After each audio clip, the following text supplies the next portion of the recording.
el milenario aullido del lobo, las risas de un niño, el corazón humano, el sonido ancestral y profundo de las ballenas, la lluvia cayendo sobre un campo, los pájaros, el ladrido de ese amigo fiel que es el perro y el trueno. Es tan solo una pequeña compilación simbólica de los sonidos de la tierra.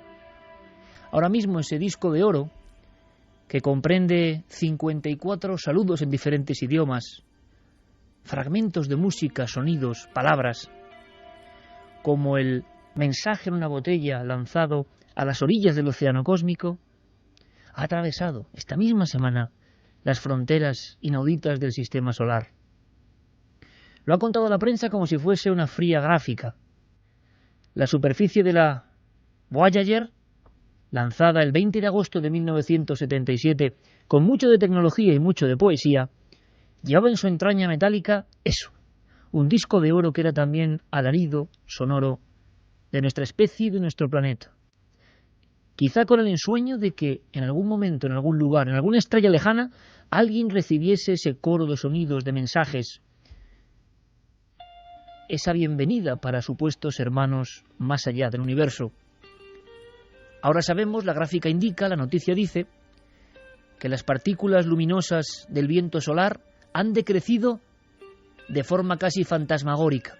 En los últimos días de septiembre y primeros de octubre, sobre la vieja carcasa ya de esta especie de sueño tecnológico de los 70, con procesadores más burdos que los que hoy tenemos dentro de un teléfono móvil, esa vieja carcasa, ese cacharro de las estrellas, es el objeto que más lejos ha llegado por parte del hombre.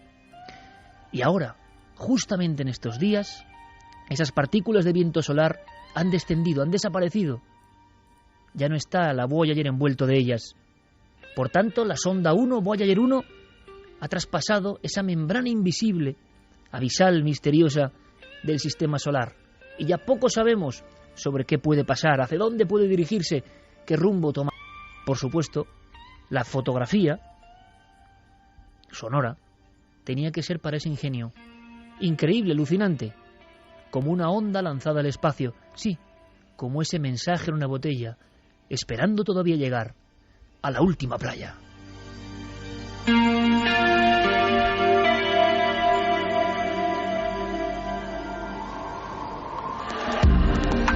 Nunca antes habías estado tan cerca de lo desconocido. Milenio 3. Cadena Ser. Como siempre, nuestro mail milenio3 con número @cadenaser.com, y tanto en Facebook como en Twitter como en Google Plus nos podéis buscar en La Nave del Misterio. ¿Sí? Pero todavía no os voy a presentar al personaje de esta primera investigación. ¿Cuál es la noticia, la actualidad? En una zona que conocemos, en los Pozzuoli, en la Solfatara, en los campos flecreos de Nápoles, recientemente se hacían experimentos hidroeléctricos para intentar aprovechar el azufre, los sulfatos, la potencia venenosa de las aguas que recorren ese territorio a unos 9 kilómetros de la siempre bulliciosa y un poco destartalada Nápoles. Lo que nos interesa es una cavidad, una cueva. ¿Dónde está esa cueva y por qué los napolitanos, ante estas obras, con ordenadores, sensores, tecnologías, han puesto el grito en el cielo, como ellos hacen los hijos de San Genaro? Lo hacen porque no les gusta que toquen sus viejos mitos que para ellos son verdad. Y posiblemente esta noche, si nos acompañáis en este túnel, en esta cueva, en este pasadizo asfixiante, quizá vosotros también comprobéis que estamos ante una enorme y misteriosa. Vamos a ir dejándonos llevar cenizas en su corona, el volcán Infierno. El otro se llama Purgatorio. Entre ambos un lago, el lago Averno. Pero ¿qué pasó? ¿Qué ocurría en este lugar con 24 volcanes activos? Ocurría que los gases tóxicos debían provocar ciertos fenómenos. Durante 3.000 años, se dice pronto, 3.000 años, 3 milenios, nadie supo de la extrañísima red pétrea de una especie de pasadizos con dependencias cuadradas para algo que luego descubriremos, donde sencillamente se aparecía una mujer extraña, la Sibila de Cumas.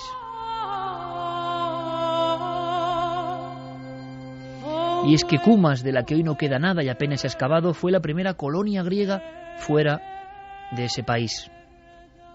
Allí había un antro. Es más, se cree que esa pequeña población era simplemente una fortificación para vigilar una cueva humilde que ha estado tapada discretamente hasta 1932, momento en que un arqueólogo italiano, Maiuri, uno de los que descubrió de alguna forma o redescubrió Pompeya, con esos cuerpos muertos, esos cuerpos convertidos en ceniza volcánica, esos cuerpos que hemos podido tocar de hombres, mujeres y niños huyendo del desastre del año 79 a.C., ese mismo hombre, casi por accidente, buscando una especie de vías de agua, descubre que cae la pared.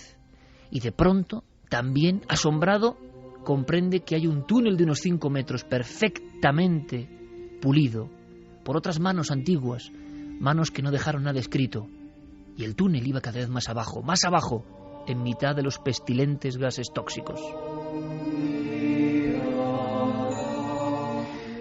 Maiuri no tuvo la menor duda cuando fue indagando poco a poco, y nosotros vamos a hacer ahora ese viaje para saber qué es ese túnel y qué contiene.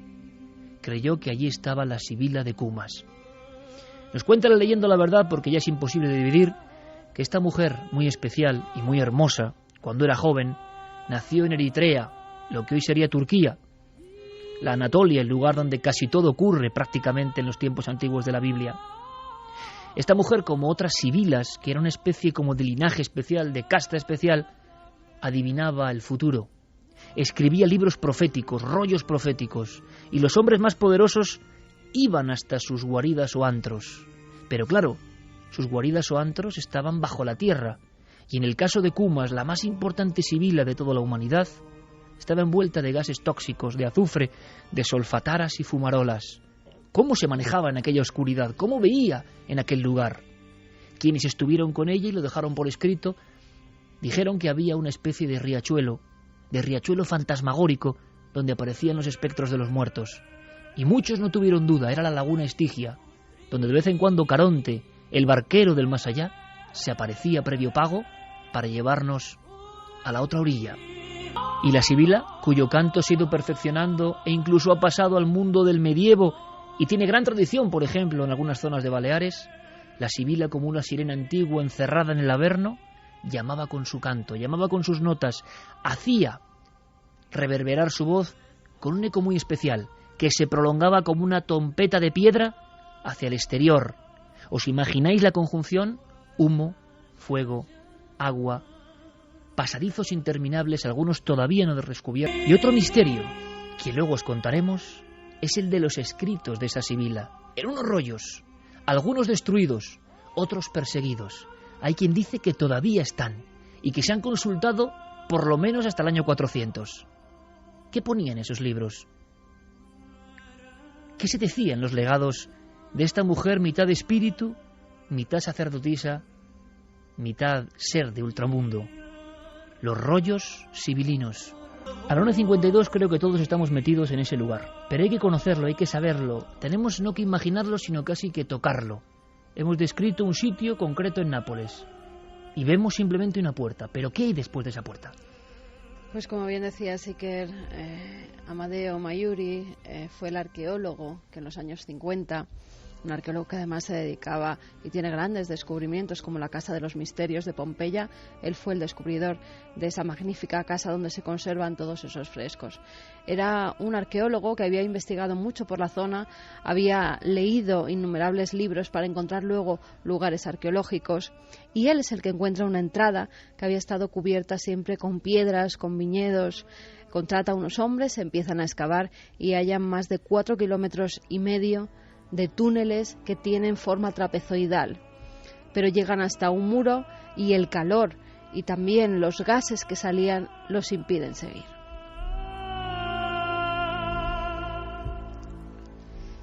Amedeo murió en 1963 y ya no pudieron continuar las investigaciones, pero sobre esos años Robert Paquet, que era un británico que trabajaba en una base aérea de la OTAN, pues le gustaba mucho, como un hobby, excavar en algunos sitios donde se suponía que había ruinas arqueológicas en Italia.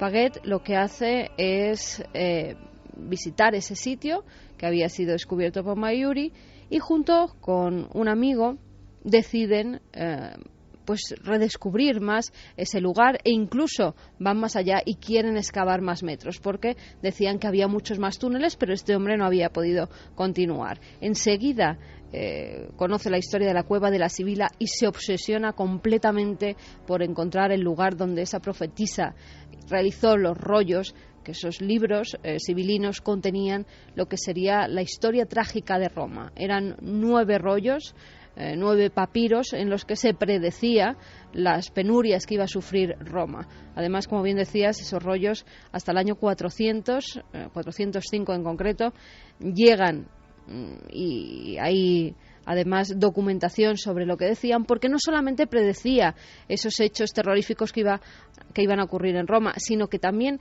daba los rituales necesarios para que esos hechos no se produjeran. Bueno, Paget, junto con Kate Jones, un amigo también cuyo hobby era la arqueología, se adentran por los túneles hasta que llegan a un muro con escombros que bloquea el camino. Contratan a varios hombres de la zona, poco a poco van sacando la arena y se encuentran con un sistema muy complejo de túneles. Según observan, han sido utilizados para algún tipo de ritual. ¿Y por qué llegan a esta conclusión?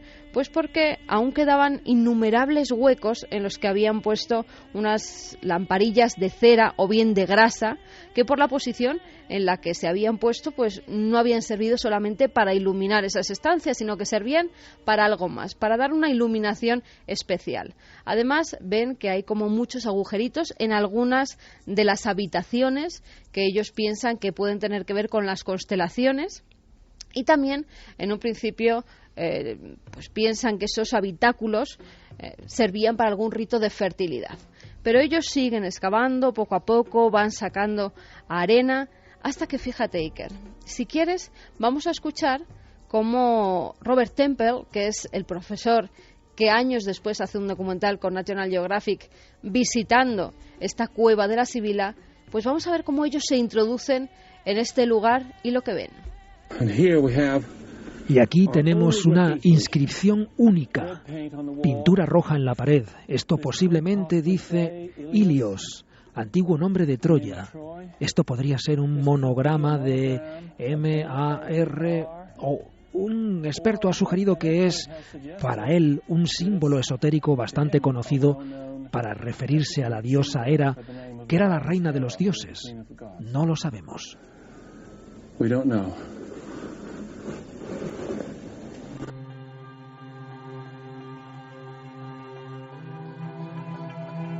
Rituales, escrituras extrañas que no se han logrado descifrar todavía, estancias que no se sabe muy bien para qué servían.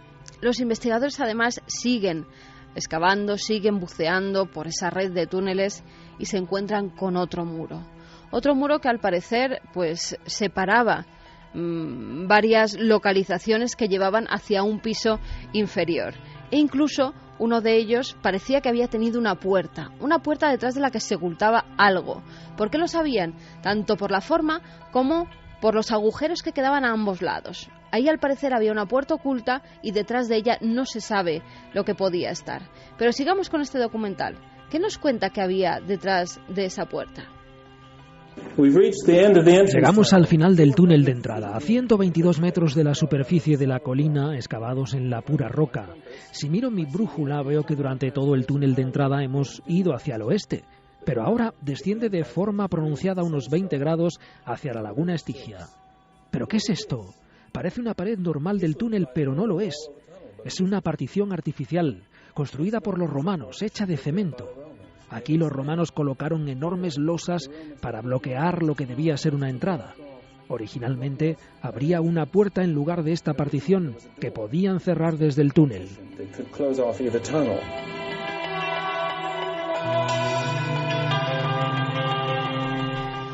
Paget, después de esto, sigue excavando y se encuentra con algo que le fascina. Es una especie de arroyo que da hasta una pequeña laguna con lo que parece ser un embarcadero. Son aguas sulfurosas. Él en sus crónicas dice que llegan a estar a 48 grados centígrados, que el calor es insoportable y que además olía a azufre. Había un olor muy potente por esos gases que salían del cercano volcán. Suben por otro de los túneles y se encuentran con una estancia, la más extraña de todas, a la que Paget denomina santuario oculto. De allí hay unas escaleras ocultas que dan hacia el exterior. Los investigadores, después de explorar todo el recinto, llegan a la conclusión de que aquel complejo había sido construido por sacerdotes para imitar una visita al mítico inframundo de los griegos. Si quieres, Robert Templer nos habla sobre ese inframundo y sobre ese templo.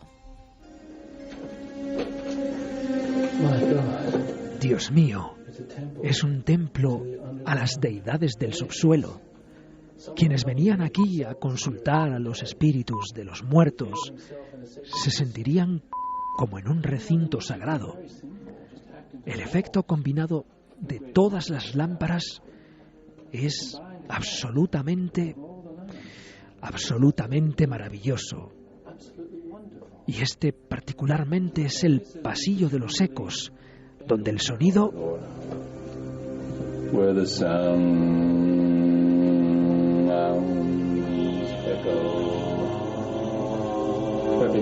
un lugar perfecto para el canto.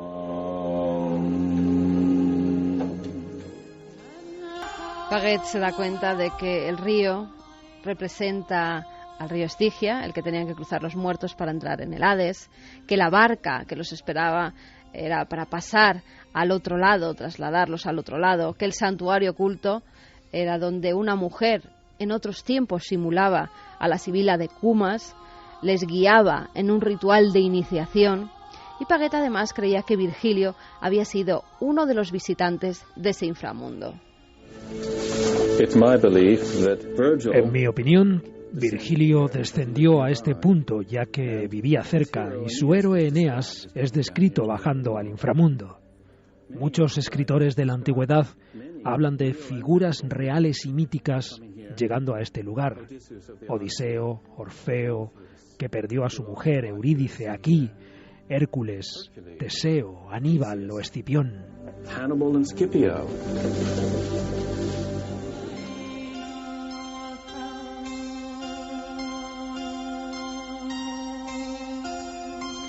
Fíjate que el calor, los gases, las luces, los túneles, todo tenía un sentido. Todo el conjunto hacía que las personas que se introducían en esas estancias, los creyentes, los iniciados, que de verdad pensaran que habían visitado ese inframundo, el mundo de los muertos. La literatura antigua nos dice que los vivos visitaban a los muertos para preguntarles qué les deparaba el futuro. Descendían por una abertura al interior de la tierra para consultar al llamado oráculo de los muertos. Parece la fantasía de un cuentacuentos, pero este lugar en Italia me ha convencido de lo contrario. Es una terrorífica red de túneles diseñada, estoy seguro, para engañar a los visitantes y hacerles creer que realmente estaban descendiendo al infierno.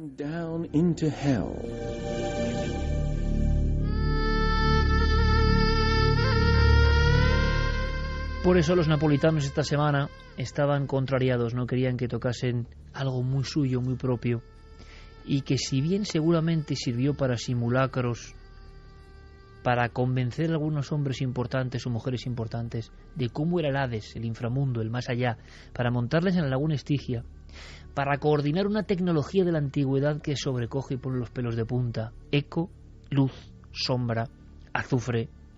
Hay que imaginarlo, y con la mentalidad de ese tiempo. Lo que sí mantienen algunos investigadores es que fue un calco, una copia de cosas que se vieron realmente, de cosas que por lo menos en el 790, cuando se funda esa ciudad de Cumas, bueno, esa pequeña aldea de Cumas, custodiando esa abertura que, como las grandes catedrales del Paleolítico, todas ellas se ocultaron después de la última salida de los últimos hombres que hicieron sus ritos mágicos ahí, exactamente igual, como si quedase en la memoria, en la genética de esa gente, algo del pasado de la prehistoria. Se sellaron las bocas de entrada y todo se olvidó. Y las futuras humanidades ya no supieron casi nada, pero durante siglos el rito auténtico continuó porque se había visto hacer de verdad hacia el 790 a.C. Ahora la pregunta es, ¿quién era esa mujer que ya no sabemos desligar de la mitología, pero que existen los documentos de los visitantes que ante ella Vieron cómo se desdoblaba el cuerpo, cómo figuras emergían de esa agua, drogas, experiencias místicas o simplemente el poder de la sugestión o la magia real del inframundo. Al igual que ocurre en las cavernas, nos da la impresión de que había un dominio de la escenografía y de la magia real que acudía precisamente a esos lugares tocados por algo. En un lugar irrespirable, en un lugar donde la vida es imposible, una maga de la antigüedad y después sus seguidores fueron perpetuando un rito que durante 3000 años estuvo oculto. Y no se entiende porque algunas de las zonas, como dicen los arqueólogos, y lo dejan por escrito, parecen que es un autobús de piedra subterráneo, con sus ventanillas correspondientes, desde las cuales incluso algunos sacerdotes o visitantes metían la cabeza y observaban en la lejanía, entre ese vapor rojizo que emanaba el agua, ese agua de alta temperatura, observaban, ¿la imagináis?, a esa mujer sola, con su extraño cántico.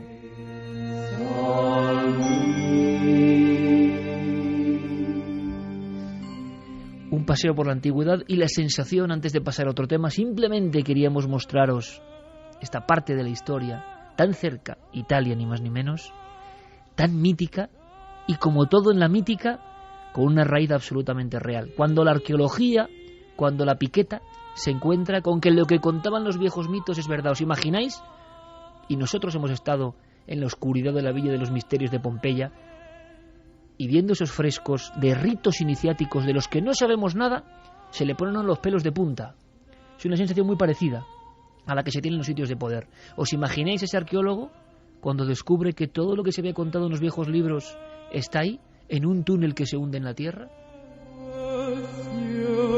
La sensación, Santiago, como siempre, de esa tecnología de la antigüedad que se arrincona absolutamente a raíz de cierto momento de la historia y que nos da ejemplos tan maravillosos, tan románticos, tan misteriosos. ¿Cuántas decisiones se tomaron en esa especie de cripta de sociedad secreta del inframundo? ¿Cuántas cosas se vieron? ¿Cuántas cosas se provocaron incluso con esa mentalidad, en ese estado de conciencia tan extraño que se pudo producir con esos elementos? Ya lo creo. Esta historia, que no conocía, nos reconcilia con una idea que a menudo olvidamos. Grecia, y sobre todo Roma, es nuestra madre cultural, la lengua que estamos hablando, nuestro sistema jurídico, buena parte de nuestra red de carreteras que se alza sobre las calzadas romanas.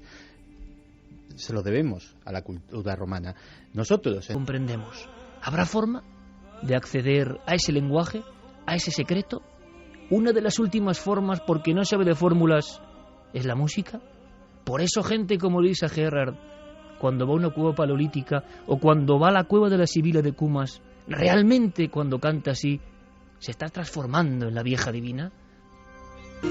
Pues según dicen, amigos, la música es la última llave junto al arte para acceder a aquello que ya no se puede ni pensar ni soñar. Nosotros, como somos locos soñadores, de vez en cuando hacemos un viaje iniciático. Espero que os haya gustado. El pasado mes de agosto de 2011 un grupo de buceadores cazatesoros descubrieron un extraño objeto en las profundidades del Báltico. Inmediatamente se desataron especulaciones diversas sobre la naturaleza del curioso objeto, creyendo incluso que se trataba de un ovni. Tras meses de investigación se ha descubierto de qué se trata realmente.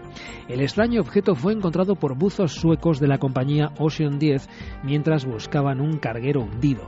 La anomalía del Báltico, como fue bautizada, es circular y mide 60 metros de ancho aproximadamente. La curiosidad que despertó este hallazgo llevó a los buceadores a sumergirse en varias ocasiones para recoger muestras y enviarlas a prestigiosos investigadores para descubrir de qué se trataba. Volker Bricher, profesor de geología de la Universidad de Estocolmo, ha analizado las muestras descubriendo que se trata de un mineral negruzco de posible origen volcánico que se habría formado durante la edad de hielo. La mayor parte de material extraído, según ha declarado el profesor Bricher, es granito y arenisca, materiales comunes en las cuencas glaciares. Además, también ha encontrado masa basáltica formada seguramente tras una erupción volcánica. Volker ha explicado que el mar Báltico era una gran cuenca glaciar hace miles de años y que la anomalía del Báltico es una formación consecuencia de los procesos glaciares y posglaciares, un depósito glaciar que fue arrastrado por el mar hasta su ubicación actual.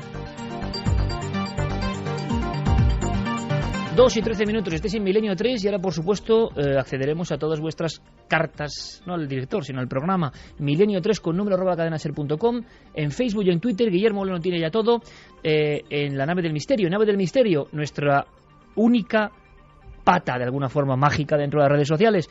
Y atentos porque Diego Marañón va a poner un cuadro, ojo. Diego Marañón va a poner un cuadro, no sé si estará ya en estos momentos, me dice Fermín Agustí que sí. Y solo os pido una cosa, y que nos escribáis, ¿qué os inspira ese cuadro? Porque tiene la historia detrás de una supuesta maldición, y queremos conocerlo en la siguiente hora. Pero quiero conectar primero con Diego rápidamente, aunque sea en un flash. Diego, buenas noches. Hola, Iker, ¿qué tal? Bueno, es un cambio drástico, ¿no? De la Sibila de Cumas y de esos cánticos de Luisa Gerrard a algo absolutamente futurista, aunque quizá el misterio de fondo sea casi el mismo. Están pasando cosas, veíamos lo del Báltico que se ha resuelto, parece ser, y al mismo tiempo Reino Unido, también muy cerca. Se está viviendo un oleado de avistamientos, pero de avistamientos que tienen un sabor como añejo, avistamientos muy espectaculares, no solo simples luces, ¿no? Sino con mucha impresión en los testigos, luces que se aproximan a casas aisladas. Sí, efectivamente, en los últimos días han trascendido un par de casos en la zona de Escocia y en el Reino Unido que han llegado incluso a las páginas digitales de diarios como el Daily Mail o a la BBC. El primer caso que se recogía esta semana era el de una familia que vivía en la ciudad de Fraserburgh, en la Escocia rural. Allí tienen una especie de casa rural donde viven Morag Ritchie, una señora de 50 años. En aquel momento también estaba en casa su hija Cara, de 27, el novio de esta hija, Scott, y un pequeño bebé. Ocurrió que mientras dormían, en mitad de la noche, por las ventanas en las que no hay cortinas, al ser una zona bastante rural, esta señora Morag Ritchie, repito, se despierta por la presencia de una especie de luces parpadeantes en el cielo sobre su casa. Inmediatamente despierta a su familia. El novio de la hija entra prácticamente en pánico y es quien él mismo, con mano temblorosa, y probablemente Guillermo León pueda subir el vídeo o pueda enlazar el vídeo en las redes sociales, capta una especie de imágenes de 4 luces parpadeantes que, como digo, están dando bastante que hablar. Están próximas al terreno, es decir, no es algo muy elevado, sino que ellos entran en pánico porque detectan que está como flotando casi sobre la casa, ¿no? Efectivamente, flotando prácticamente sobre su casa, y allí permanece durante 4 horas. Lógicamente el susto es absolutamente brutal. Hay expertos en ovnis de Escocia como Malcolm Robinson, que admite que está muy sorprendido francamente por las imágenes que se ha capturado, e incluso el portavoz de Aviación Civil de Escocia, Tony Finnegan, apunta que podría tratarse de una avioneta o avión militar, pero él mismo tiene dudas porque evidentemente a las 2 de la mañana es poco probable que se trate en esa zona precisamente de una aeronave civil. No saben exactamente precisar qué es lo que pudo ser, y él mismo ha apuntado que puede ser debido al aumento de la actividad de las auroras boreales la semana pasada, pero francamente yo, si la gente ve el vídeo, creo que esa explicación es bastante... Y aquello estuvo rondando, digamos, yo recuerdo un caso muy parecido por la descripción, que la gente entra en pánico dentro de un chalet aislado en Aracena, en la Sierra de Aracena, en Huelva, en el año 69. Aquello parece que, o sienten los testigos, dentro de una casa muy pequeña, una familia, hay que imaginarlo, no es un lugar muy transitado y que aquello les está un poco rodeando. Ahora mismo es noticia en el Reino Unido y en ikerjimenez.com, como siempre, también otro pivote informativo, ikerjimenez.com, Guillermo, que intentará poner el vídeo, y también poniendo el cuadro por algo, ¿verdad, Diego? Sí, el cuadro llegará en la tercera hora. Hay un segundo caso, Iker, de ovnis, de actualidad ovni esta semana. Ayer mismo trascendía en las páginas del Daily Mail el caso de Callum Sherwood, que es un joven de 23 años que fotografió una especie de ovni lenticular o anular que parecía camuflarse en el interior de una nube. El chico hace una foto desde el interior de un autobús en Salterbeck, al sur de Cambria. Y lo curioso del caso, Iker, no solamente es la foto de ese ovni que parece, como digo, infiltrarse en una nube, sino que ese mismo día aparecen en un jardín cercano a donde estaba este ovni, aparecen 10 pájaros muertos sin que se haya establecido una causa creíble o probable para que esas aves apareciesen en ese jardín. Lo que dice Met Office, la oficina meteorológica inglesa, es que esa forma circular del ovni, que recuerda algunos avistamientos clásicos de la era de los 50, puede haber sido causada por cristales de hielo producidos por motores a reacción a gran altura. Esa es más o menos la explicación oficial que dejan ver a día de hoy. O sea que siempre está la doble vertiente en ambos casos, ¿no? La posibilidad racional, evidentemente, y el miedo en los testigos, que están convencidos de que han visto algo. Nunca habíamos escuchado eso de un ovni, y luego los pájaros muertos, que ha sido otro de los símbolos habituales de los casos de misterio de los últimos tiempos. En fin, es el flash informativo. En el Reino Unido están pasando cosas que tienen ese sabor añejo, y dejamos lo del cuadro ahí, ¿vale? Que lo miren en ikerjimenez.com y en Facebook en la nave del misterio, y luego Diego conecta de nuevo con nosotros para contarnos la historia, real o no, resolver la historia del habitante incierto de la semana pasada y ponernos un poco los pelos de punta con este cuadro en una subasta. Luego lo contamos. Luego lo contamos, Diego, hasta luego. Hasta ahora.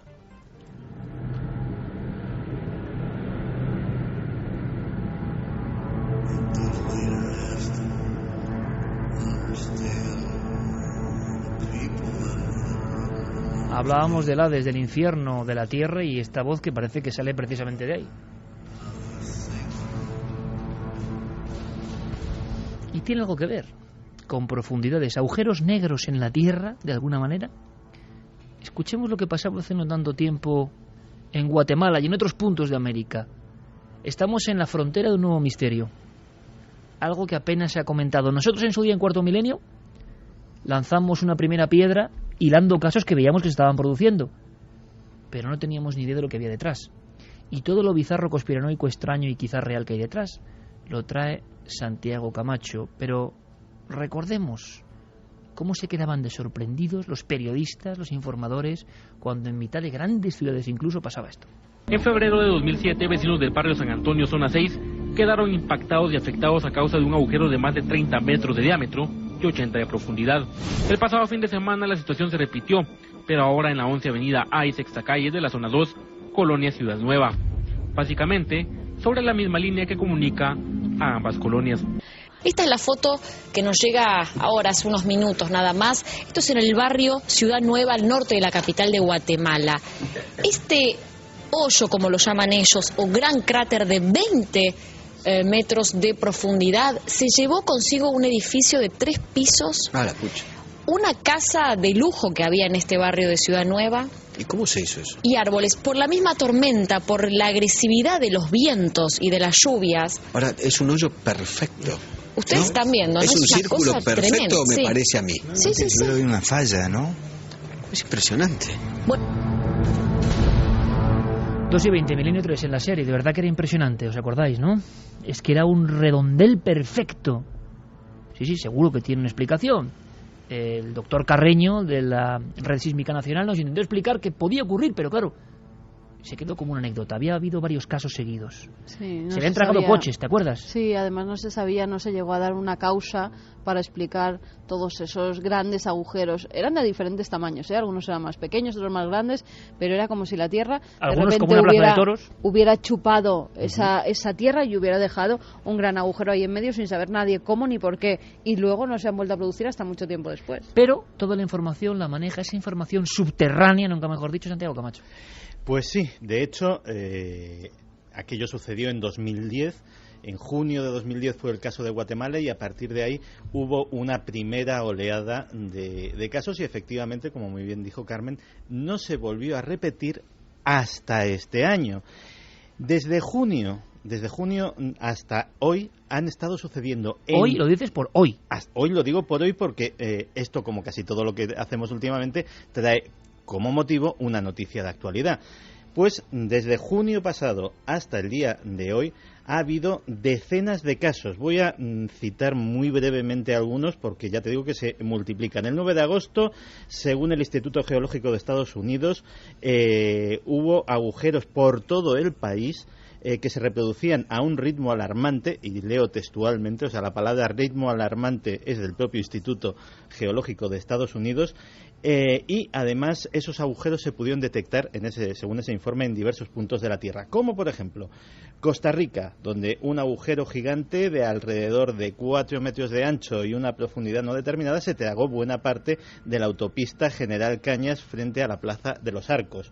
Como en Florida, donde se abrieron 200 agujeros en el condado de Hernando. Las autoridades recibieron además 56 informes de corrimientos de tierra inexplicables. Vale, Santi, ¿dónde está el misterio? ¿Qué empieza a pensar la conspiración? ¿Qué se está comentando que no sepa el gran público? Que simplemente lo tiene que ver, un corrimiento de tierras. Ahora, incluso la perfección del agujero ha dado lugar hasta un nombre, ¿no?, entre los que sabéis del tema. Sí, el fenómeno, que ya por la multiplicidad de casos ya tiene tal categoría y ya hay estudiosos de la cuestión, lo llaman agujeros de molde de galleta. ¿Por qué? Porque básicamente es como cuando preparas una masa para hacer galletitas, coges un molde redondo y empiezas a hacer agujeritos que no dejan absolutamente nada. Porque una particularidad que tienen muchos de estos agujeros, como los que han aparecido hace nada en la región de Krasnoyarsk, en Rusia, es que realmente no es como si sucede un socavón. En todas las grandes ciudades hemos visto un socavón que de repente pues el agua de la lluvia socava lo que hay por debajo del asfalto y finalmente acaba cediendo. No, aquí no hay resto, es un agujero redondo, perfecto. Es como si hubiese metido un gran cilindro gigante. Tengo en la mente la imagen de Guatemala y es como un cilindro gigante. Pues los de Krasnoyarsk son exactamente los mismos, pero de diferentes tamaños además, desde los que se pueden abarcar simplemente con las manos hasta algunos de varios metros de diámetro, y tienen esa particularidad, una redondez perfecta.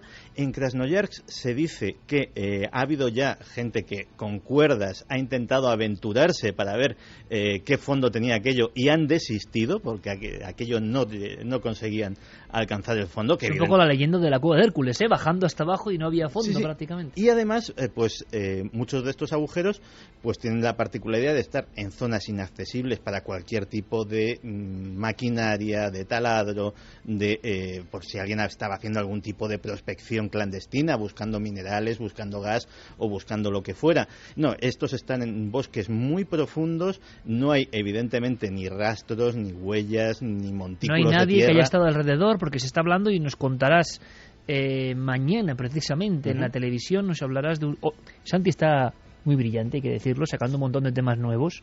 Fracking, ¿no? El fracking. El fracking, que está dando muchos problemas. Ya ha habido manifestaciones, concretamente en Vitoria, por ejemplo, en contra del fracking, de estos grandes cilindros que expulsan agua y tóxicos. Y bueno, mañana en Cuarto Milenio, por cierto, en el mismo horario de la semana pasada, no nos abandonéis, 23:44, ni más ni menos, 23:44. Pero eso será otra cosa. Pero se ha pensado que podían ser estas prospecciones clandestinas. Claro, no hay huellas de nadie. No, ni de hecho hay acceso posible en estas zonas a ningún tipo de maquinaria pesada. Es decir, esto lo han encontrado cazadores, pues gente que se encuentra buscando setas. Es decir, la gente que pasea normalmente por los bosques, pues en el marco de alguna actividad deportiva o recreativa. Pero imposible que acceda pues un tractor o un camión o mucho menos una excavadora. Y ahí está el misterio, sucede en todas partes. Y cualquiera que ponga en Google agujeros extraños en la Tierra, se encontrará fotografías de China, de Estados Unidos, de Canadá, de Australia, de Filipinas. ¿Son realidad o puede haber en algunos casos fraude por digámoslo así, manipulación informática, como se ha hecho con algunos famosísimos dibujos del trigo que luego no existen, sino que son una recreación por ordenador? En este caso no, parece que no. No, en este caso aunque no. Puede haber ahora ya a partir de ahora precisamente un virus propagado incluso por nosotros, ¿no? No, en este caso, de hecho, normalmente suelen acercarse porque se da informe a las autoridades no tienen ni idea de lo que está pasando. ¿A quién recurren? A la universidad local, que manda expertos en geología, expertos en minas, a ver qué pueden dilucidar de esto. Y en algunos casos sí hay explicación, es decir, en algunos casos las características del terreno pues dan lugar a que eso precisamente por unas condiciones climatológicas más o menos determinadas pues ceda además en una forma caprichosa. También hay algunas de esas fotografías que se aprecia claramente que son socavones, es decir, que son que no de extraño no tienen absolutamente nada, pero cuando empezamos a hablar de que en un lugar falta una porción de, pongamos, 1 metro o menos, es decir, lo que parece propiamente un taladro de 80 metros de profundidad. ¿Quién lo ha hecho para qué? ¿Quién lo ha hecho para qué? Porque además abajo, en los que se ha podido sondar hasta el fondo, no está la tierra suelta, no está el terreno que ha cedido. Abajo hay un suelo firme. Entonces, ¿dónde ha ido esa tierra que falta? Ese es el gran misterio.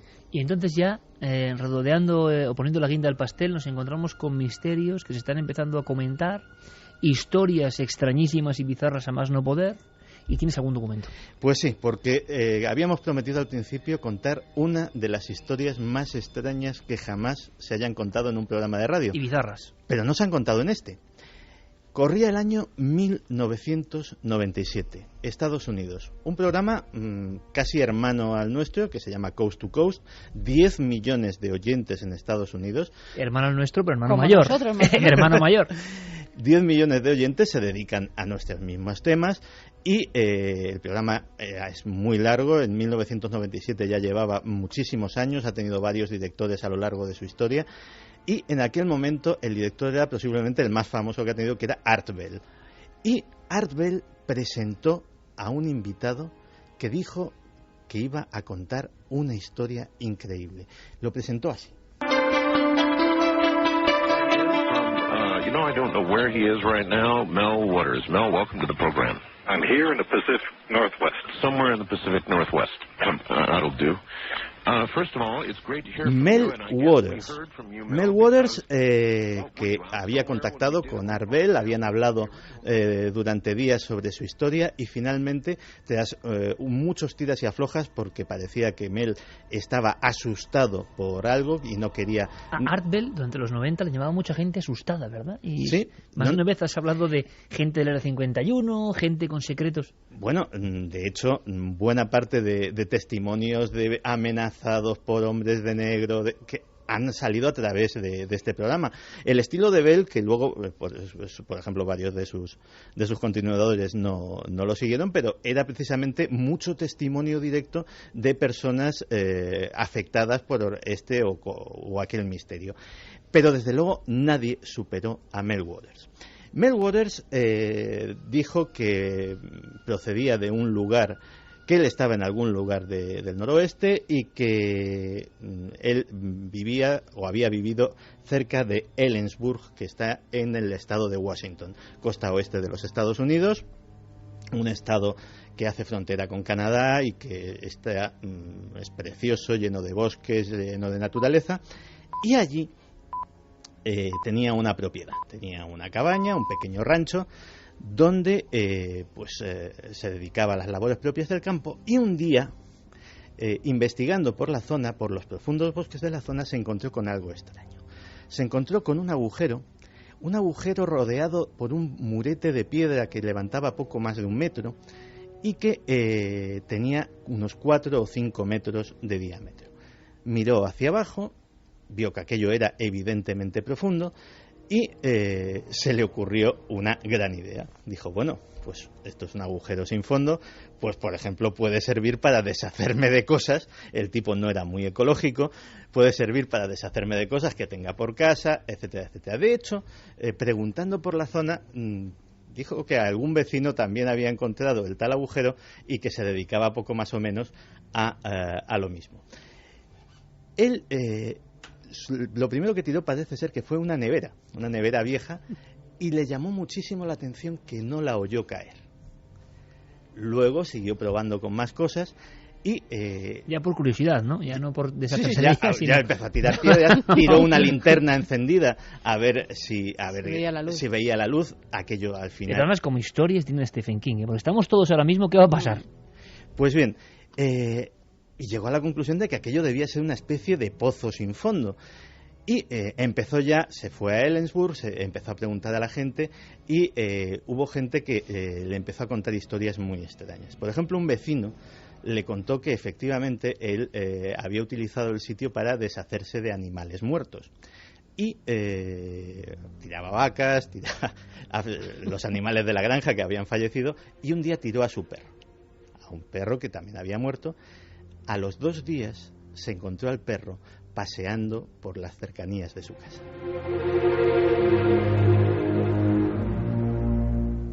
¿Y era su perro? Y era su perro, y el otro lo juraba. Bien, pues parece ser que aquello al bueno de Mel Waters le empezó a obsesionar y empezó a indagar todo lo posible para ver hasta qué punto llegaba de desentrañar la historia del agujero. De todas formas, yo no sé si esto será así o no será así, pero yo te digo que los americanos son unos maestros que nos llevan milenios, simplemente plantear esta historia. O sea, por eso el rey Stephen King es quien es, nunca mejor dicho lo de rey. Pero es que, o sea, esta misma historia, imagínate, luego se puede pensar si fue víctima de una especie de broma, si lo que sea, o hay algo de verdad. Pero tal y como lo ha contado Santi, que es un gran narrador de historias, yo estaba pensando, digo, pero bueno, ¿qué puede pasar? ¿Puede haber algo más? Hay más, porque aquí llegan los hombres de negro, o en este caso los hombres de verde. Porque parece ser que la polvareda levantada alrededor del agujero por Mel, nunca mejor dicho, pues atrajo la atención ni más ni menos que del ejército. Y le dijeron que cesase en sus investigaciones sobre el tema, que además le amenazaron, si persistía, agentes del FBI encontrarían un laboratorio de droga en sus territorios y acabaría en la cárcel. Y de ahí venía efectivamente ese temor de Mel por no ser identificado en el programa. Y ahí se quedó. Ahora entendemos su angustia cuando llaman al año 97 a la radio. Efectivamente. Y ahí se quedó más o menos la historia. Pues unos decían que Mel era un farsante, otros lo creyeron a pies juntillas. Y finalmente ha habido gente que ha montado expediciones en busca del agujero de Mel. Expediciones tanto de creyentes como de escépticos. ¿Y qué se han encontrado? Pues se han encontrado con dos cosas curiosas. Cosa uno, puede ser leyenda urbana, y de hecho es lo más probable, pero es una leyenda antigua. En el pueblo había mucha gente, sobre todo los más viejos, que habían escuchado sobre el agujero y que se lo habían oído a sus padres y a sus abuelos. Es una arqueoleyenda urbana americana. Efectivamente. Y es más, hay una persona ya muy viejo, un chamán indio, que hay una reserva en los alrededores que se llama Alce Rojo, que afirma que él ha estado en el agujero. Las diversas... Santi, con ese nombre, claro. Alce Rojo. Alce Rojo, los indios se llaman así. Que quieren... Alce Rojo. Sí. Es que te había entendido Alce Rojo. No. Alce Rojo no. O sea, no convirtamos este Alce momento impresionante Rojo en amigos de Santi. Vale. Si es que la cabra siempre tira al mundo. Pues este hombre también se ha convertido en una especie de el único testigo encontrable del agujero, pero se niega a revelar su ubicación porque dice que para su pueblo es una ubicación sagrada. Y desde luego nadie sabe, actualmente en casi todos los textos que se puedan buscar está calificado como leyenda urbana y como tal lo vamos a tomar, pero desde luego es una de las historias más extrañas que se haya narrado jamás en directo en aquel momento en un programa de radio. Lo del perro muerto que se tira y luego lo ve me parece absolutamente prodigioso como historia, como estructura de la historia. Y esto Santi lo pone como guiño. Había muchas personas que querían volver a ver a ese Santi o a escuchar a ese Santi de los amigos de Santi. Pero claro, conecta con algo que es pura actualidad. Y es que hablábamos de decenas de agujeros extraños, geológicamente hablando o simplemente a nivel del misterio, que en esta semana han aparecido, por ejemplo, en territorios de la vieja Unión Soviética. No está nada mal. Antes de pasar a otra leyenda urbana, que en este caso parece que se ha cumplido rápidamente, y antes de que Santi nos ponga de nuevo los pelos de punta, ¿qué opina nuestro público de todo lo que hemos contado hasta el momento, de algunas partes? Pues vamos con algunos de los mensajes. Mario Leonardo decía, antiguamente se decía que en esos agujeros que aparecen en los bosques vivían seres del inframundo parecidos a nosotros, vamos, los antiguos trolls del bosque. Lo que pasa que no era solo en los bosques, han aparecido en muchos sitios. Janet Ruiz, los agujeros, el HARP, seguro que están probando ondas sónicas. Imagino que, aunque sea brevísimamente, Santi, los reyes de la conspiración, los generadores de ideas, también tienen algún tipo ya de explicación rondando sobre estos agujeros. Pues de hecho hay muchas. Hay incluso quien lo ha asociado al fenómeno ovni. Hay quien dice que en las ubicaciones donde han ocurrido estos agujeros se han visto luces extrañas los días anteriores. Hombre, estoy recordando un caso que investigó Javier Sierra, que ahora igual nos está escuchando, en Chinchero, en Perú. Todo un pueblo asombrado por unas luces y luego un agujero impresionante, pero como un tubo, como esto que estamos contando. Alberto decía que él estuvo allí en 2010, en mayo de ese año entró en erupción el volcán Pacaya. Este año otra erupción del volcán Fuego cerca de la Antigua. ¿Tendrá algo que ver? Pues seguramente las condiciones geológicas tengan mucho que ver, sobre todo en estos mega agujeros, en los enormes, que a mí personalmente me llaman menos la atención que los pequeñitos, es decir... Que parecen hechos por algún tipo de manufactura, sí, ¿no? Sí, que parece un tubo pues de 50, de 60 centímetros de diámetro y con una profundidad prodigiosa. Miriam nos dice: buenas noches a todos, soy estudiante de Historia Antigua y me gustaría aportar la idea de que varios investigadores han señalado en el caso de la sibila de Delfos, la pitia, que los vapores sulfurosos emanados de la roca sobre la que se sentaban en trípodes no eran responsables de los estados de éxtasis que protagonizaban. Incluso contamos con una cita de Plutarco, que habiendo desempeñado el cargo de sacerdote de Delfos, llegó a decir y a definir dichos vapores como un aroma agradable y suave, lo que no coincidiría con esos vapores sulfurosos y desagradables.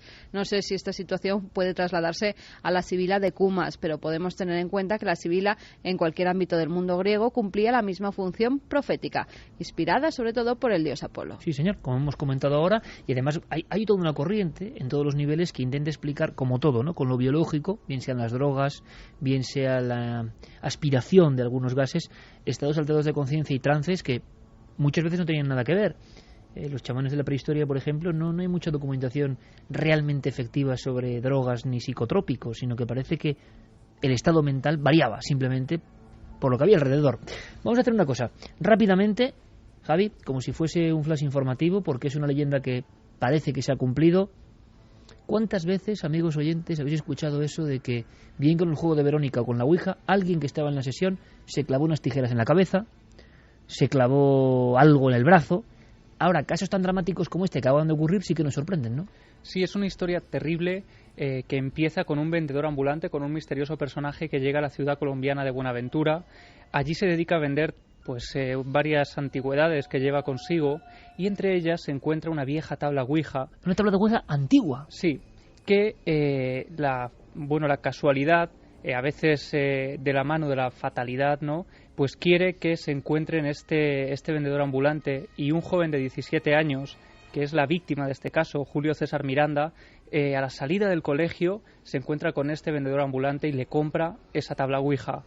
Este joven, una persona completamente normal, de clase media, que estaba acostumbrada, su madre decía que pintaba con bastante buen gusto, que tenía también oído para la música, que era una persona que estaba bastante centrada. A partir de ese momento da un cambio radical a su vida y decide en un último momento, cuando ya ha comprado esa tabla Ouija, probarla, ponerla a prueba con una de sus compañeras, con Jessica Mosquera, y si quieres, hemos hablado con el pastor de la iglesia, Fernando Alexis Jiménez, la persona que ha estado hablando y ayudando también a la familia, aconsejando a estas personas a sobrellevar la pérdida, para que nos cuente un poco cómo se desarrolló esta historia. Porque todo esto se convierte en un drama que vamos a ir descubriendo, ¿no? Esto parece también, ahora que hablan del Exorcista, y quizá hablemos de alguna cosa más la semana que viene, pero de una nueva escena que se había guardado Peter Blatty en los rollos del Exorcista. Esto es muy del Exorcista, pero tiene todavía un elemento más increíble, ¿no? El buhonero que lleva la vieja tabla Ouija y alguien se pone a jugar y cambia su vida. Escuchemos a ese pastor, digamos, que ha ayudado. ¿Por qué? Escuchemos. Estuvieron jugando alrededor de 3 horas con la tabla Ouija. Posteriormente se reunieron al día siguiente. Cuando tuvieron esa reunión los muchachos, ellos experimentaron que algunos de ellos habían tenido pesadillas, habían tenido situaciones de intranquilidad, y justamente Julio César Miranda, que fue el joven que termina quitándose la vida, pues manifestó que escuchaba voces que le hablaban ya de quitarse la vida. Bueno, Javier llevaba esta investigación, ha conectado con estas personas de Colombia. Yo pensaba que era, y lo digo porque este programa es así, y yo pensaba ahora mismo a las 12:41 que este hombre se había autoinfligido una herida. Se mata autoapuñalándose. Se autoapuñala. Esa última noche, concretamente la 4ª noche después de practicar la Ouija, él le dice a su madre que está sintiendo algo extraño en su interior, que está escuchando voces terribles, que está incluso viendo figuras un poco extrañas, y le pide que por favor, si en algún momento ella es consciente de que él lleva a cabo algún movimiento extraño, que le pegue un golpe y que lo deje en el sitio, porque va a matarla a ella y a su hermana. En ese momento la madre se queda atemorizada, no sabe qué hacer, y es cuando esta persona, cuando Julio César, la persona que había practicado la Ouija solo 4 días antes, coge un cuchillo, un gran cuchillo, y se apuñala a sí mismo en repetidas ocasiones en el estómago. Se causa una gran hemorragia. Este hombre es llevado al hospital más cercano de manera urgente. Allí, con total naturalidad, con una naturalidad pasmosa, él dice que no está sintiendo casi ningún dolor, que no está sufriendo, que aquello no es nada grave. Hasta tal punto resulta convencible que los médicos le dejan que se marche a casa, y ya es en el interior de su casa, unas horas más tarde, esa misma noche, cuando fallece dentro de su cama.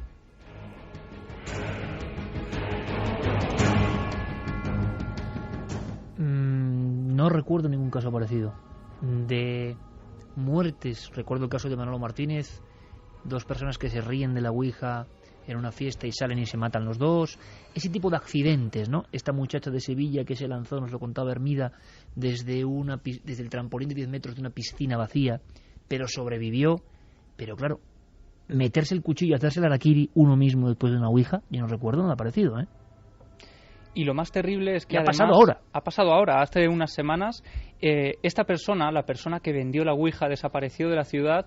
Como decíamos, era un vendedor un poco extraño que nadie lo conocía y no se le volvió a ver tiempo después. De hecho, se preguntó, porque me lo comentaba Fernando Alexis, él había llevado una investigación minuciosa para intentar atar cabos, ¿no?, y conocer el origen de toda esta historia. Él no pudo llegar más allá, pero es que hay más.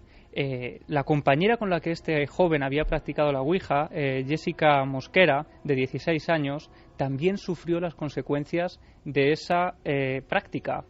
Ella tuvo que estar ingresada en un hospital psiquiátrico durante 2 meses a causa de las consecuencias que se derivaron de esa práctica. Ella empieza también a escuchar voces en su cabeza. Hay que decir que a la persona que ellos estaban convencidos de que estaban invocando, como tantas otras veces, era Belcebú o Satanás, y Jessica no solo escucha voces, sino que empieza también a ver sombras espigadas de color negro, en ocasiones incluso a los pies de su cama, abalanzándose encima de ella. Si quieres, escuchamos a Fernando Alexis dándonos más detalles sobre ella. Ella lo que manifiesta es ver figuras, algunas de ellas con una altura muy superior a las de las personas normales. Ella manifestaba que eran unos seres muy delgados, decía casi que era por encima de 2 metros, que era muy alto, eran seres muy altos que veía y que se le abalanzaban. De verdad que estoy bastante impresionado, porque el shock de una muerte, quizá estamos ante un caso único, aunque en la ouija se ha cobrado muchas víctimas indirectas, pero de esta forma, con esta crueldad. Y luego otro elemento que hemos escuchado todos, ¿verdad, compañeros?, en más de una ocasión, y que no deja de ser siniestro. Y en América, y hemos hecho algún reportaje, la pareja de extraños jóvenes, el vendedor que nadie conoce, alguien que pone esa tabla en circulación en cierto momento, ¿os acordáis? Creo que era en México, en Perú, otros casos, y luego desaparecen, nadie sabe quiénes son. 2 jóvenes con aspecto de góticos que hacen una historia que al final acaba con víctimas y con la ouija por medio. Serían como los... Era al lado de un cementerio. Como los introductores. Que había gente vestida de negro siempre en las puertas del cementerio, que habían visto a 2 extraños que habían llegado a la ciudad, que estaban practicando extraños rituales con esa gente que estaba siempre en el cementerio. Luego se van y no se sabe absolutamente ya nada de ellos. ¿Quiénes son? Llegan, dejan su juego mortal, condicionan a estas personas y todo acaba en drama. Noticia de actualidad: en Colombia se mata con esa frialdad a raíz de la ouija. ¿Y sabemos algo más? ¿Qué pasa? ¿Qué ha ocurrido? Bueno, esta noticia ha servido para poner de manifiesto otras tantas. Parece que en Colombia en estas últimas semanas se está viviendo una especie de epidemia de casos similares.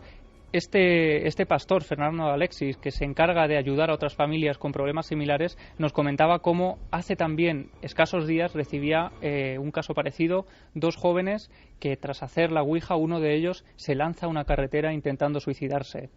Otro caso similar, en este caso con 8 jóvenes, donde también son 3 los que tienen serios problemas. Pero es que varios periódicos también hablaban de algo ocurrido en Puerto de Asís, también en Colombia, a finales de septiembre, donde hasta 40 personas entraron en trances dentro de un instituto tras la práctica de la ouija. Varios de ellos en un recreo se dedicaron a jugar con ese tablero, y hasta tal punto que pues se habló de una histeria colectiva, de un pánico que se fue contagiando de unos a otros y que acabó en esas escenas terroríficas. Algunos decían que eran segundos de auténtico pánico.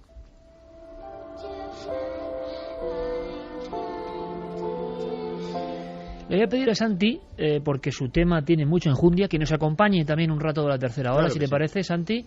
Hoy que además no está nuestro compañero Javier, porque va a merecer la pena y porque lo que trae Santi también da miedo a otro nivel. Y si no nos va a dar tiempo, y yo creo que esto merece la pena que sea comentado, porque me parece una historia realmente impresionante, increíble. Y si ahora mismo tiramos de archivo mental, yo no sé qué hay parecido, pero se me ha encendido el piloto en esa sensación de siempre hay un personaje, como en los viejos mitos, Santiago, de el pacto mefistofélico, es decir, alguien de las sombras, vamos a llamarlo así, que emerge en un lugar, nadie lo conoce, nadie sabe quién es, no tiene identidad, aporta su semilla de la discordia, deja ese juego, deja esa nueva cultura, deja esa religión, deja esa cosa tan fascinante y atrayente.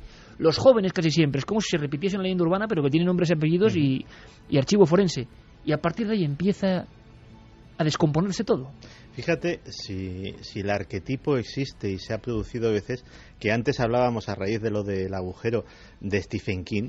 Stephen King tiene una novela que se basa precisamente en ese argumento, La tienda, donde un desconocido llega a una pequeña comunidad rural estadounidense, abre una tienda de artículos de segunda mano y simplemente dándole a cada uno el artículo que necesita, siembra la discordia y el caos en todo el pueblo. Ese desconocido que llega y encizaña a toda una comunidad o que siembra la destrucción a su paso existe hasta en leyendas medievales, y la verdad es que lo que es increíble es encontrarnos esos casos en la realidad de hoy y de ahora mismo. Y sobre todo eso, de hoy y de ahora mismo, porque yo creo que es la apuesta de este equipo.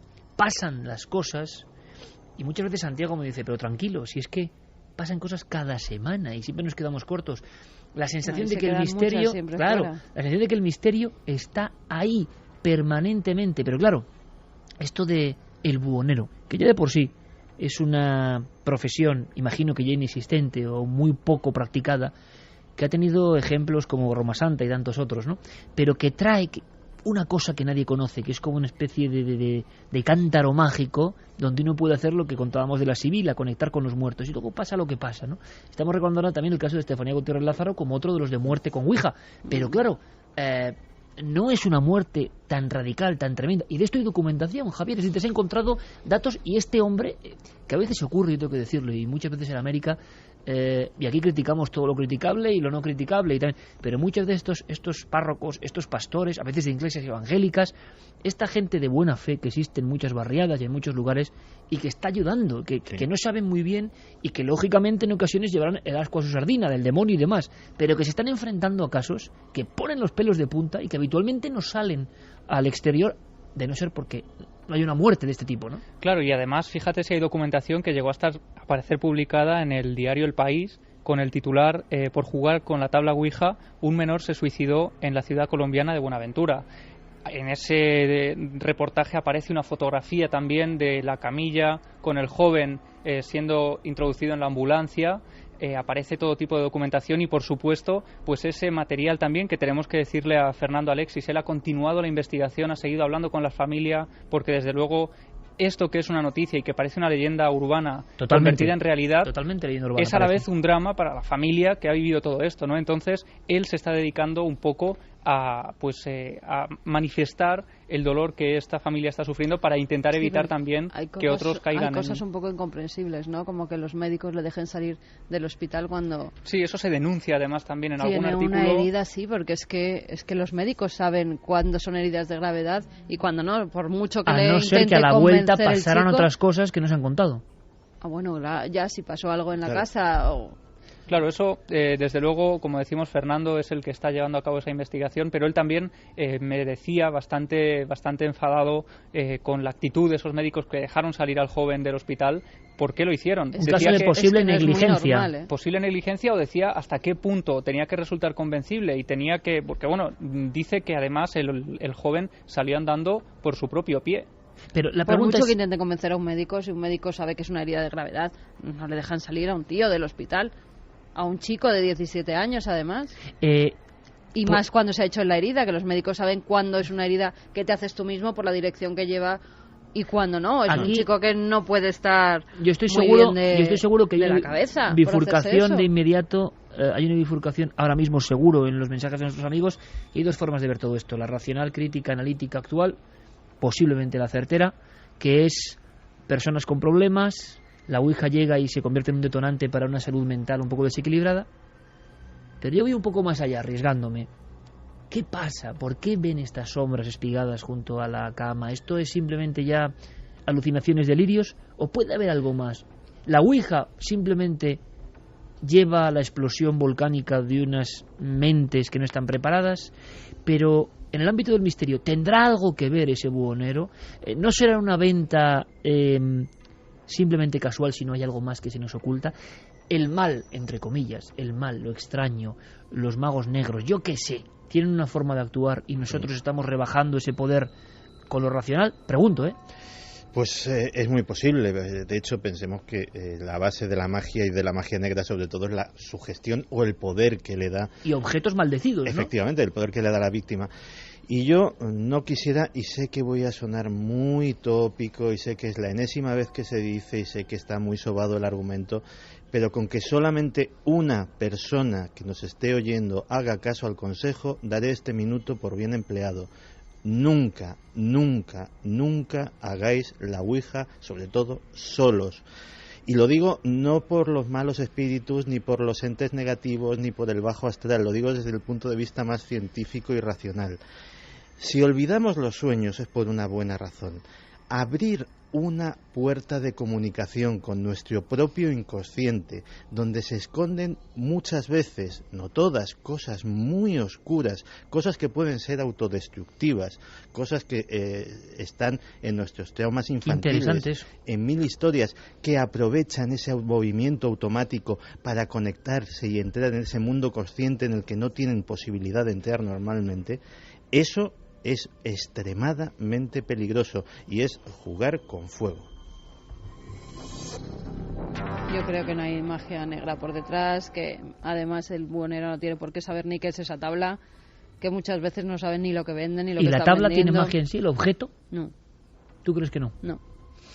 Pues no, tienen las personas que utilizan esa tabla. Vamos a ver, la tabla en sí sirve para algunas personas con ciertas capacidades concentrarse y en teoría emitir mensajes que les transmiten los seres que ya no están en los seres difuntos, vamos, pero que tenga capacidades. A mí, por las descripciones que estaba dando Javi, las voces, las sombras, es que son casos como los que nos ha explicado el doctor Cabrera en innumerables ocasiones, de gente que tiene un problema mental y que después de escuchar voces empiezan a ver sombras, empieza a haber gente que los persigue. Entonces, pues eso, hasta tal punto que llega a apuñalarse. Claro, y si a esas voces le damos un altavoz, le damos un micrófono para que puedan hablar con completa claridad con nosotros, pues olvídate. Y si esas voces y esos seres están ahí, se los llamamos con la mente, pero están en algún lugar y nosotros hacemos de imán, quién sabe. Opinad vosotros, como siempre, libremente. Vamos con la cuenta atrás. Estamos en pleno 2012. Interesantísimo el caso, Javier, interesantísimo, sobrecogedor también.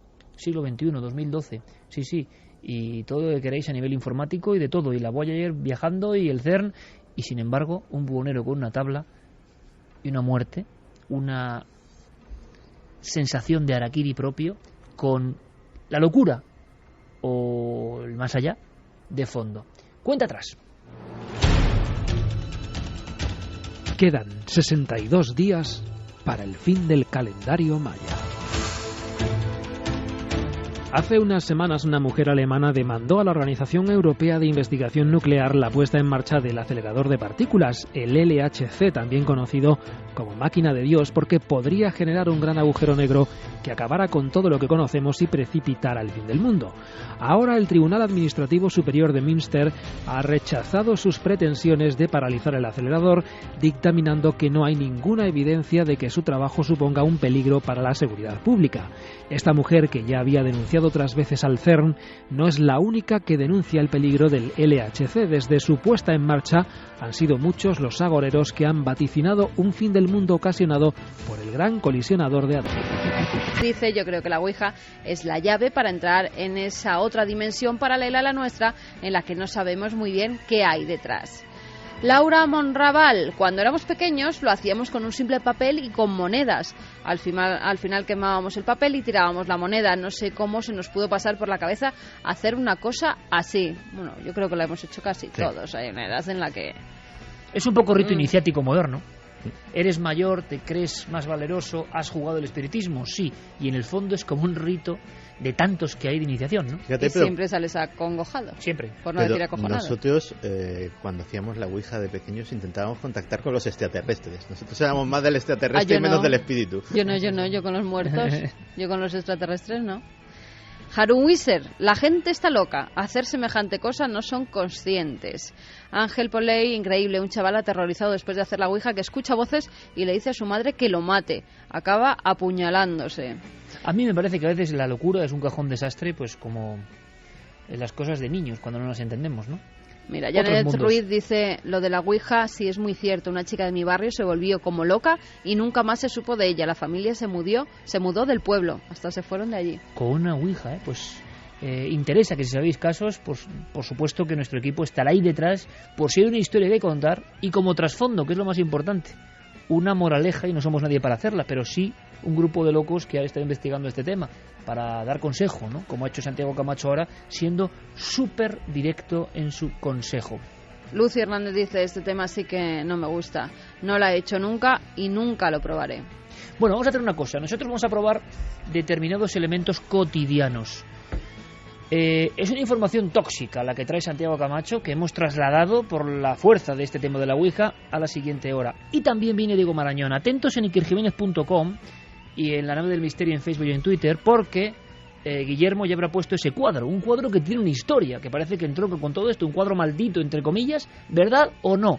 Pero muy atentos, por favor, a el material que trae Santi, que es cotidiano, que todos lo tenemos muy cerca y que por eso mismo el asunto es de interés máximo y casi nunca se cuenta. Ahora, las noticias, como siempre, toda la información de lo que está ocurriendo con nuestros compañeros de los servicios informativos.